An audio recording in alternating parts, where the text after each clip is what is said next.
Assalamualaikum warahmatullahi wabarakatuh.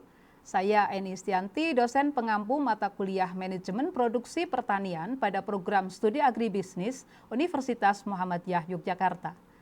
Pada perkuliahan Manajemen Produksi Pertanian kali ini, kita akan membahas tentang perencanaan lokasi perusahaan, yaitu faktor-faktor yang harus dipertimbangkan dalam menentukan lokasi perusahaan. Perencanaan lokasi merupakan hal yang sangat penting untuk dilakukan sebelum memulai usaha, di mana lokasi yang kita pilih tentunya adalah lokasi yang strategis. Perencanaan lokasi pada dasarnya mempunyai 3 tujuan. Yang pertama, agar proses produksi dapat berjalan dengan lancar.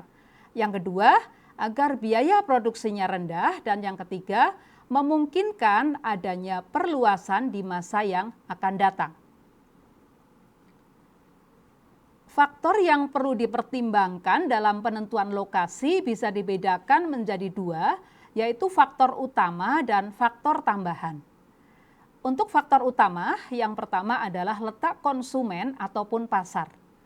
Beberapa keuntungan apabila perusahaan kita dekat dengan konsumen, yaitu yang pertama akan lebih mudah mengetahui perubahan selera ataupun keinginan konsumen.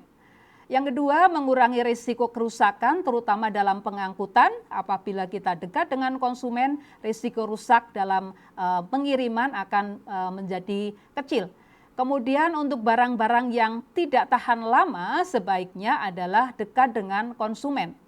Yang keempat adalah biaya pengangkutan yang tidak mahal. Kemudian yang kelima adalah untuk jasa, ya. Jadi kalau perusahaan itu menghasilkan jasa, maka seharusnya adalah dekat dengan konsumen.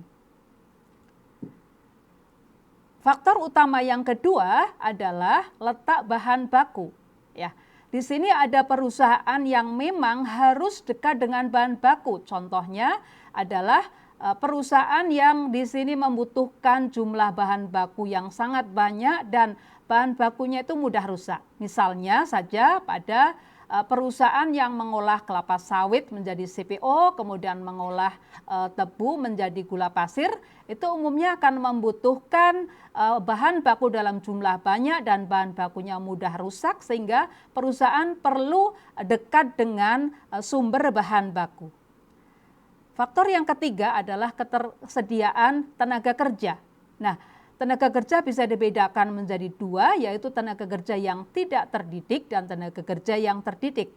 Apabila perusahaan membutuhkan tenaga kerja atau sumber daya manusia dalam jumlah yang cukup banyak, terutama pada tenaga kerja yang tidak terdidik, maka lokasi perlu memperhatikan beberapa hal, diantaranya adalah tingkat upah, biasanya kita menyebut UMR, ataupun UMK, kemudian juga bisa budaya ataupun kebiasaan masyarakat.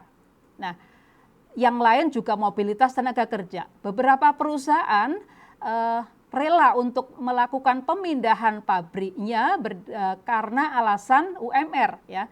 UMR-nya lebih rendah, misalnya dari Jakarta ataupun dari Jawa Barat dipindah ke Jawa Tengah bagian utara karena memang UMR di Jawa Tengah relatif lebih rendah dibandingkan dengan di Jakarta ataupun di Jawa Barat. Kemudian faktor utama yang keempat adalah ketersediaan tenaga listrik, ya. Di sini memang beberapa atau sebagian besar proses produksi seringkali membutuhkan listrik, contohnya pada pabrik tekstil, kertas, dan gula. Kemudian faktor yang kelima adalah ketersediaan air, di mana air bisa dibedakan menjadi 3, dalam hal ini adalah air yang jernih alami. Di sini apabila perusahaan memang menggunakan air itu sebagai bahan baku, contohnya pada perusahaan air mineral. Kemudian ada air yang jernih tapi tidak alami, di sini misalnya air digunakan untuk mencuci bahan-bahan ataupun peralatan. Kemudian ada air yang sembarang, di sini misalnya pada usaha-usaha bidang pertanian di mana air digunakan sebagai untuk irigasi, ya, atau untuk media misalnya untuk kolam. Kemudian faktor utama yang berikutnya adalah fasilitas pengangkutan. Ya, di sini perusahaan perlu mempertimbangkan terkait dengan fasilitas pengangkutan, apabila perusahaan memang membutuhkan banyak jasa pengangkutan udara, maka dia harus dekat dengan bandara tentunya seperti itu. Demikian juga untuk laut, kemudian kereta api harus disesuaikan, karena kalau tidak akan menyebabkan biaya yang cukup tinggi. Selain faktor utama, ada beberapa faktor tambahan yang perlu dipertimbangkan dalam pemilihan lokasi perusahaan, yaitu yang pertama adalah kemungkinan perluasan. Ya, di sini merupakan faktor yang cukup penting juga perlu diperhatikan. Kemudian adanya fasilitas-fasilitas berupa perumahan, pendidikan, belanja, telekomunikasi. Kemudian faktor yang berikutnya adalah tentang pelayanan kesehatan dan keamanan.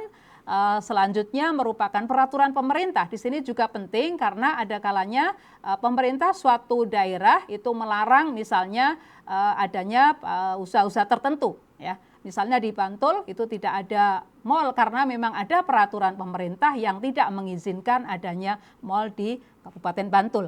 Kemudian ada sikap masyarakat, struktur tanah, dan lebar jalan. Ini semuanya merupakan faktor-faktor tambahan.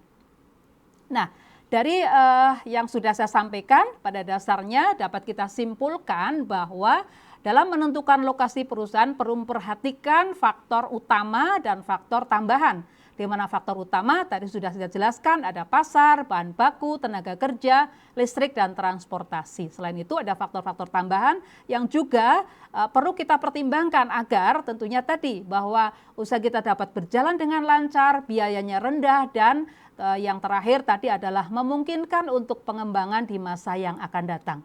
Nah, demikian yang dapat saya sampaikan tentang faktor-faktor yang perlu dipertimbangkan untuk menentukan lokasi perusahaan. Ya, semoga bermanfaat. Terima kasih atas perhatiannya. Wassalamualaikum warahmatullahi wabarakatuh.